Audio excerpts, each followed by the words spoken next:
नमस्ते। मीठे पल में आपका स्वागत है। आज रात हम आपके लिए एक कहानी लेकर आए हैं।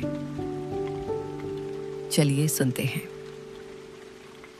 खिड़की के शीशे पर बारिश की बूंदें धीरे धीरे फिसल रही थी। बाहर आंगन में आम का पेड़ भीगी हवा में हल्का हल्का झूम रहा था और कहीं दूर से मोर की आवाज सुनाई दे रही थी। छुट्टियों में आई छोटी अन्या खिड़की के पास बैठी बारिश देख रही थी। उसके हाथ में गरम दूध का गिलास था और पास ही दादी अपनी आराम कुर्सी पर बैठी ऊन समेट रही थी। कुछ देर तक बूंदों को शीशे पर दौड़ते देखने के बाद अन्या ने पूछा, दादी, बारिश इतनी सुंदर क्यों लगती है? दादी मुस्कुराई। उन्होंने बाहर गिरती बारिश की तरफ देखा जैसे कोई बहुत पुरानी याद उनके मन में लौट आई हो। फिर बोली, जब मैं छोटी थी तब मेरी नानी मुझे एक कहानी सुनाया करती थी, इंद्र के बाघर की कहानी। अन्या तुरंत उनके पास आकर बैठ गई। बारिश की रुंझुन अब उस कहानी का हिस्सा बन चुकी थी। दादी ने कहना शुरू किया, लोग कहते थे कि बादलों के बहुत ऊपर इंद्र का एक सुंदर बाग है। वहां रंग बिरंगे फूल खिलते हैं, चांदी जैसी चमकती छोटी नदियां बहती हैं और हवा चलती है तो पेड़ों की पत्तियां घंटियों जैसी मधुर ध्वनि करती हैं। अन्या की आंखें चमक उठी। क्या वहां मोर भी होते हैं? दादी हंस पड़ी। बहुत सारे, और उनके पंख ऐसे चमकते हैं जैसे बारिश के बाद का आसमान। कुछ पल दोनों चुप रहीं। बाहर बारिश और भी कोमल हो गई थी। दादी ने आगे कहा, कहते हैं कि जब गर्मियों से धरती थक जाती है तब इंद्र अपने बाग में घूमते हैं। फूल उनसे पूछते हैं कि नीचे की दुनिया कैसी है। तब इंद्र अपने बाग की थोड़ी सी ठंडक, थोड़ी सी ताजगी और थोड़ी सी खुशबू बारिश बनाकर धरती पर भेज देते हैं। अन्या खिड़की से बाहर देखने लगी। अब उसे हर बूंद कुछ अलग सी लग रही थी। अगले कई दिनों तक बारिश आती रही और हर बार उससे इंद्र के बाग की याद आ जाती। आंगन में जमा पानी उसे किसी चमकते तालाब जैसा दिखाई देता। चमेली के फूल उसे ऐसे लगते जैसे वो किसी जादुई बगीचे से भटककर यहाँ आ गए हों। एक सुबह उसने देखा कि बारिश के बाद एक छोटी सी बूंद पत्ते के सिरे पर ठहरी हुई है।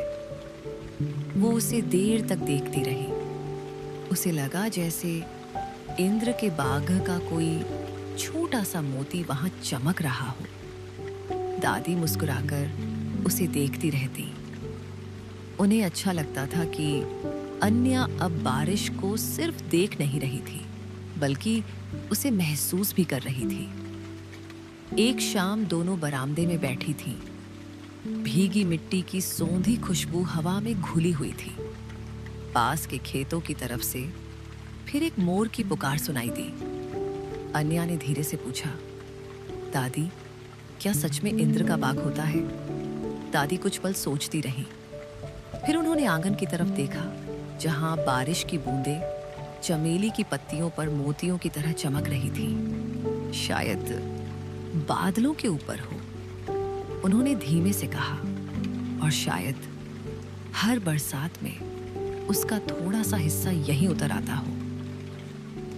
अन्या ने भी बाहर देखा। भीगा हुआ आंगन चमक रहा था। पेड़ों की पत्तियां धुलकर और हरी लग रही थी। हवा ठंडी थी। बारिश अब भी धीरे धीरे गिर रही थी। उस पल उसे सचमुच लगा कि दुनिया थोड़ी जादुई है, जैसे साधारण चीजों के भीतर भी कोई छोटी सी कहानी छिपी रहती हो। रात गहराने लगी। बारिश की आवाज अब और भी मुलायम हो गई थी। अन्या दादी के कंधे से लगकर बैठ गई।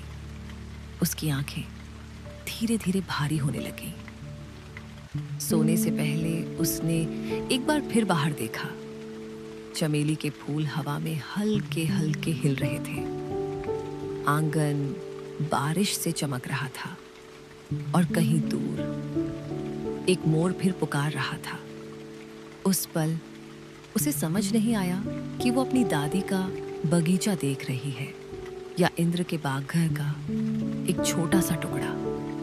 और शायद कुछ कहानियों का सबसे सुंदर हिस्सा यही होता है, उनमें विश्वास करना जरूरी नहीं होता, बस उन्हें सुनते हुए बारिश की आवाज में खो जाना काफी होता है।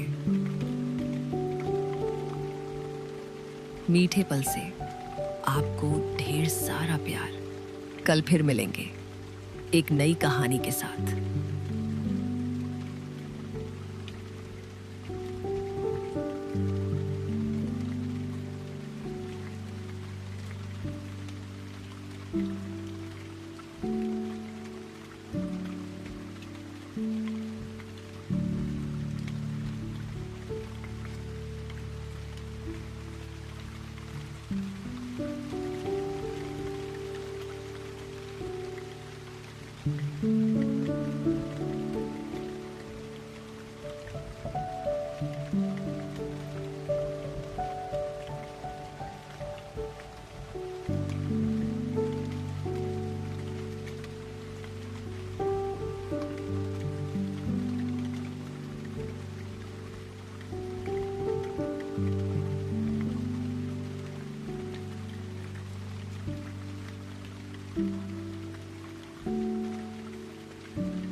Thank you.